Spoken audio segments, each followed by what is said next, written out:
Subscribe and click on the bell icon to never miss a video on India Food Network. Welcome to India Food Network. I'm Rupa here. Today I'm going to do a Chapati Laddu, which is actually made with a leftover chapati. And this recipe is taking me down the lanes and nostalgia where my grandmom used to make it. I never knew that time that they were made with the leftover chapatis and used to call them as sweet balls and really relish them. So let's see how these laddus are made today in my kitchen. I have 3 leftover chapatis which I have made into tiny pieces and I have toasted them. In case you don't have the time to make the tiny pieces, you can just toast the chapatis and put it in the blender and make a crush out of it. I'm adding some crushed cashews, some crushed almonds. The children just love it and you can always make it a little exotic. Some cardamom powder. Give it a mix. The mixture of the chapatis and the cashew almond is done.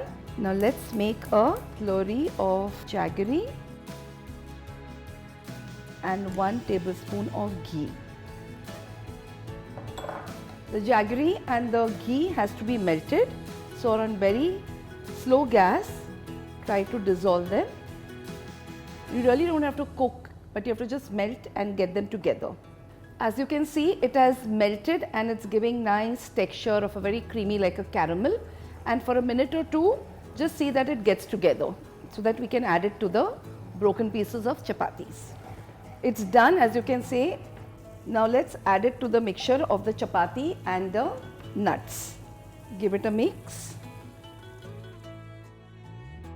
After you add the mixture of the jaggery and the ghee, let it cool down a little bit because otherwise you'll start getting burns on your hand. I've applied little ghee so that it rolls into laddus very easily.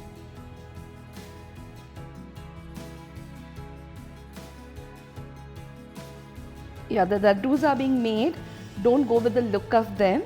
They're very rustic to look, but they're amazingly tasty and very healthy for the kids. You saw that the Chapati Laddus or the Policha Laddus, which we call in my house, is ready. A very simple recipe, and believe me, they're amazingly tasty. I'm happy today to know that my grandmother in my early childhood inculcated the idea of saving food or reusing the leftovers and not wasting them. If you have liked the recipe, just write on the comment box and like, share and subscribe to India Food Network.